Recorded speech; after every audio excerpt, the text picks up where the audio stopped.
Chers auditeurs qui m'écoutez, je vous dis bonsoir. Je vais, euh, je vous conseille le site mélaninebénédiction.com que j'ai fait à votre intention. Et nous allons ce soir, je vais plutôt ce soir vous parler d'un sujet qui est très intéressant, les Vierges noires. Alors, les Vierges noires ne sont-elles pas une preuve irréfutable de la présence passée des Noirs en Europe? Réflexion. Les Vierges noires, preuve de la présence passée des Noirs en Europe. Les Vierges noires, 180 en France, plus de 500 en Europe, plus de 1000 dans le monde, ne sont-elles pas une preuve irréfutable de la présence passée des Noirs en Europe? Réfléchissons. La plupart sont dans des églises ou des sanctuaires et sont vénérés par les fidèles pour leurs miracles reconnus par l'Église. Je vais maintenant faire quelques citations. Halte au mensonge, halte à la falsification de l'histoire par les Blancs à leur avantage et au détriment des Noirs. La vérité doit éclater. Il y a deux histoires. L'histoire officielle, menteuse, qu'on enseigne dans les écoles, les universités, puis l'histoire secrète, cachée, où sont les véritables causes des événements, une histoire honteuse. Alors, ça, c'est une citation de l'écrivain français Honoré de Balzac. Autre citation, qui contrôle les médias contrôle les consciences. Je ne vous apprends rien du tout. Vous savez, aux mains de qui? Des médias mainstream, c'est dans leurs mains que sont toutes les nouvelles. Et comme ils font les médias dire ce qu'ils veulent, ça fait qu'ils contrôlent de ce fait nos consciences. Je continue. Le maniement du passé est un instrument de pouvoir. Le vainqueur, pour légitimer ses conquêtes, l'oppresseur, pour justifier sa violence, altère, maquille le passé de leurs victimes. C'est une citation de Simone Veil dans le journal L'Action politique par B. Sincernay. Autre citation, de penser que cette race d'hommes noirs, aujourd'hui notre esclave, est l'objet de nos mépris, est celle-là même à laquelle nous devons nos arts, nos sciences et jusqu'à l'usage de la parole. D'imaginer que c'est au milieu des peuples qui se disent les plus amis de la liberté et de l'humanité que l'on a sanctionné le plus barbare des esclavages et mis en problème si les hommes noirs ont une intelligence de l'espèce des hommes blancs.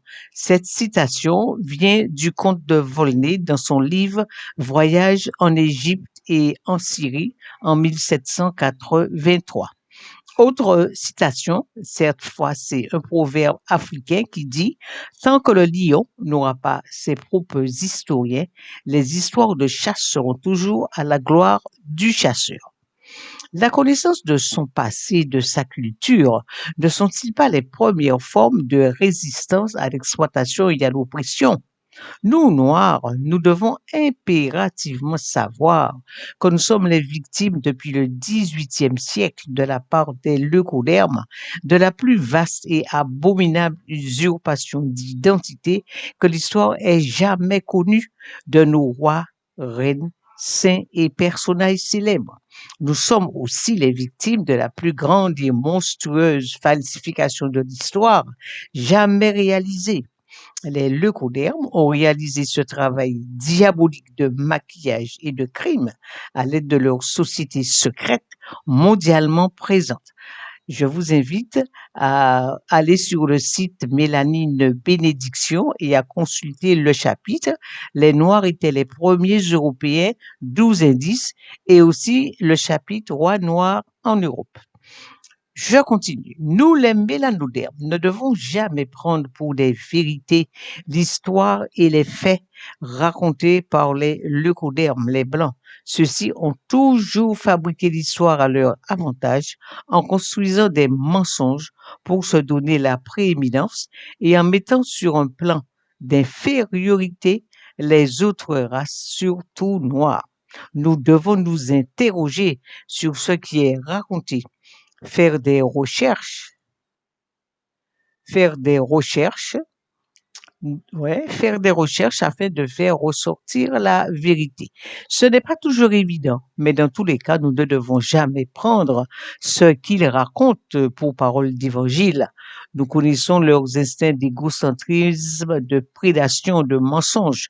De ce fait, restons vigilants et méfiants. Les Vierges noires, preuve de la présence passée des Noirs en Europe. Voilà, vous voyez une image de la Vierge noire, d'une Vierge noire au Portugal, dans une église du Portugal. Voilà, Vierge et Jésus. Hein. Je continue. Les Vierges noires, 180 en France, plus de 500 en Europe, plus de 1000 dans le monde, ne sont-elles pas une preuve irréfutable de la présence passée des Noirs en Europe? Réflexion. La plupart sont dans des églises ou des sanctuaires et sont vénérés par les fidèles pour leurs miracles reconnus par l'Église. Pourquoi les Lycodermes, peu spirituels, peu croyants, auraient-ils fait des vierges de surcroît noires? Ils expliquent la couleur noire du visage et des mains en prétendant qu'elles avaient été fabriquées blanches, mais que la fumée des bougies allumées près des icônes les aurait noircies. Mais ils ne sont pas en mesure d'expliquer pourquoi cette fumée aurait épargné les vêtements et atteint le visage et les mains. Les Vierges noires sont des effigies féminines qui appartiennent à l'iconographie du Moyen Âge européen. Il y a en Europe plus de 500 Vierges noires avec Jésus noir. On les retrouve dans presque tous les pays européens. France, Allemagne, Autriche, Belgique, Espagne, Hongrie, Italie, Lituanie, Pologne, Croatie, Malte, Espagne, Portugal, Luxembourg, Russie, République tchèque, Suède, Suisse, Irlande, Turquie. On les retrouve également hors d'Europe. Algérie, Afrique du Sud, Sénégal, États-Unis, Mexique, Japon, Liban, Brésil, Bolivie, Costa Rica, Chili, Cuba, Philippines, etc. Ce sont principalement des icônes et des statues byzantines dans les pays catholiques et orthodoxes. La France en compte 180, mais il faut savoir que beaucoup ont été détruites pendant la Révolution française de 1789. Alors, la France en compte 180. Vous avez la Vierge noire de la cathédrale de Chartres, la Vierge noire de l'église de Notre-Dame du Puy-en-Velay, dans le Puy-de-Dôme. Vous avez la Vierge noire de Rocamadour en Bretagne, Vierge noire de Notre-Dame de Vassivière à Besse et Saint-Anazie, Vierge noire près de Paris à Neuilly-sur-Seine. La plupart d'entre elles sont des sculptures produites entre le XIe et le XVe siècle. Il existe également des centaines de copies non médiévales. Certaines sont dans des musées, mais la plupart sont dans des églises ou des sanctuaires et sont vénérées par les fidèles.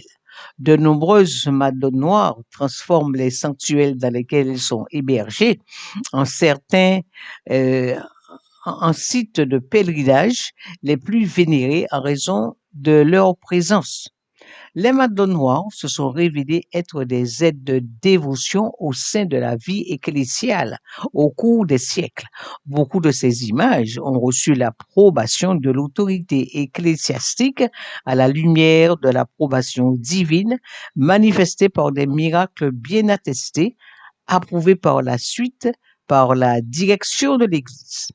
La proéminence de la Vierge noire est principalement due au caractère prétendument miraculeux de l'image.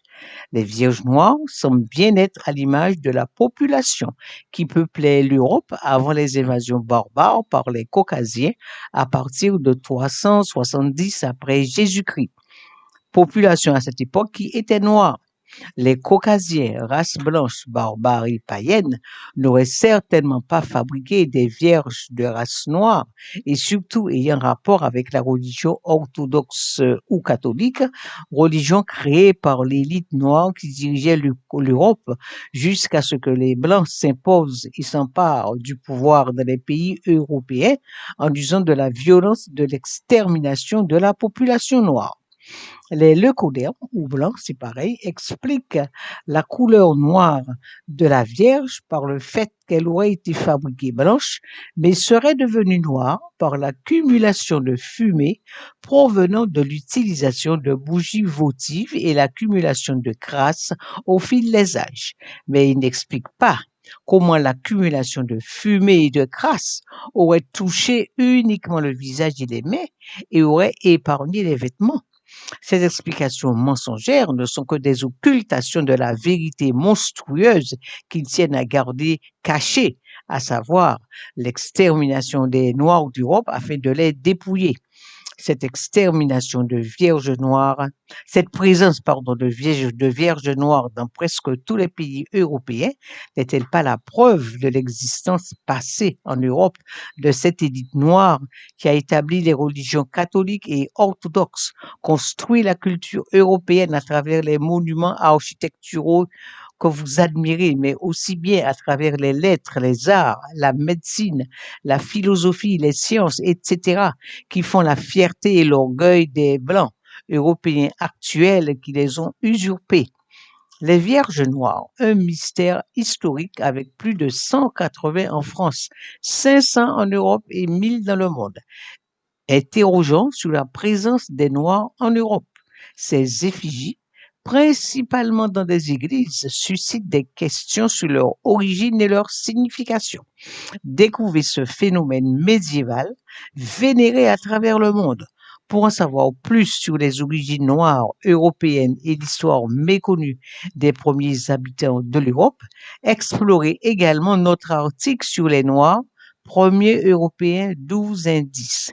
Alors, dans le site Mélanine Bénédiction, c'est le site Mélanine Bénédiction, vous visitez l'article Les Noirs, premiers Européens 12 indices, qui vous donne toutes les explications sur la présence des Noirs en Europe, 45 000 ans avant Jésus-Christ, jusqu'au XVIIIe siècle, date à la période à laquelle ils ont été exterminés et envoyés en esclavage aux États-Unis, en Amérique du Nord. Je profite de ce passage sur les Vierges Noires pour évoquer les personnages de Jésus-Christ et de Bouddha. Ces deux personnages revendiqués par les Blancs et les Jaunes à travers le christianisme et le bouddhisme, religions récupérées par les Blancs et les Asiatiques, ont été racialement transformés. Jésus était un Hébreu et en tant que tel, il était noir, car les anciens Hébreux étaient noirs. Je rappelle que les Blancs ont pris le contrôle de la religion catholique et Jésus de noir a été représenté avec le teint basané et les cheveux noirs, puis il a été dépeint carrément blond aux yeux bleus. Quant à Bouddha, né dans le nord de l'Inde, actuel Népal, il était comme tous les Népalais de teint foncé avec des yeux bridés. Les adeptes du bouddhisme le représentent avec la peau jaune et les yeux bridés. Alors, je vais prendre un autre chapitre, les explications mensongères de la couleur noire des vierges par Google. Voilà ce qu'en dit Google. Je cite Google. Les explications de cette teinte sombre sont multiples. Selon les historiens, certaines de ces madones, souvent accompagnées de l'enfant Jésus, auraient été rapportées d'Orient par les croisés au XIIIe siècle. Elles auraient par la suite été copiées, la couleur foncée leur donnant un parfum d'ancienneté. Il y eut 8 croisades, de 1091 à 1295. Les croisades étaient de grandes expéditions militaires entreprises au Moyen-Orient par les chrétiens d'Europe sous l'initiative de la papauté. Leur objectif était de délivrer la Terre sainte, Jérusalem et les autres États chrétiens dans la région du Moyen-Orient actuel des mains des musulmans. Voici ce que le site d'histoire bien connu Hérodote.net dit des croisades. Les croisades, première entreprise occidentale de colonisation, ont finalement abouti à un échec et se sont soldées, qui plus est par de nombreux combats, massacres et atrocités. Nous, Noirs, devons impérativement toujours nous interroger, faire des recherches sur ce que racontent les Blancs à notre égard. Analysons la phrase de Google sur la provenance des madones noires. Les croisades, qui avaient un rôle de colonisation des Arabes et qui ont été un échec pour les chrétiens occidentaux, se sont soldées pour eux envahisseurs par de nombreux combats, massacres et atrocités. Cette phrase réfute l'explication de Google selon laquelle les Vierges noires auraient été amenées du Moyen-Orient par les croisés. Comment pensez-vous que des soldats qui ont perdu des batailles, qui ne pensaient qu'à sauver leur peau, leur vie, qui étaient les objets de massacres et atrocités, auraient eu l'idée de ramener des Vierges noires d'Orient? Ne sentez-vous pas que cette explication est mensongère et a pour but de cacher que les anciens Européens étaient noirs et fabricants de ces vierges? Dans tous les cas, concernant l'origine noire des premiers Européens, la preuve formelle est dans le dominant noir que les Européens actuels portent tous en eux, c'est-à-dire cette couleur de cheveux et d'yeux allant du brun le plus clair au noir, signe flagrant, formel, indélébile, tangible de présence de mélanine dans leurs cheveux et leurs yeux et qui dénonce des ancêtres noirs européens, car la mélanine est un pigment qui relève exclusivement de la race noire. Vous comprenez pourquoi les médias mettent une omerta totale sur les mots mélanine et dominant noir qu'ils ignorent totalement et volontairement et qui dénoncent les origines noires des Européens actuels, car cela les obligerait à expliquer la disparition de ces premiers Européens qui étaient noirs et dont ils portent tous les stigmates, leurs ancêtres qui n'ont pas hésité à massacrer, à envoyer en esclavage en Amérique du Nord pour les spolier, les voler, les usurper. Mais la roue tourne. La vérité sera infailliblement dévoilée sur tous leurs crimes. Je vous présente des vierges noires de différents pays d'Europe. Ici, vous avez la Vierge noire de la cathédrale de Chartres. Alors, il faut savoir que cette Vierge noire a été mise au sous-sol et a été remplacée par une Vierge qu'on a fait blanche, identique mais blanche. Je vous invite à aller à la cathédrale de Chartres. Vous avez ici des Vierges noires dans différents lieux saints d'Europe. Voilà. Vous avez une autre Vierge noire ici, la Vierge noire de Céromédée, et ici une Vierge noire en Pologne. Vous avez la Vierge noire de Rocamadour en Bretagne. Vous avez ici c'est le Vatican. Au Vatican, vous avez le pape Benoît XVI et l'actuel pape François Ier qui prient au Vatican devant la Vierge noire. Alors, je vous lis l'article. Deux papes, François Ier et Benoît XVI, priant la Vierge noire dans une chapelle du Vatican en 2013.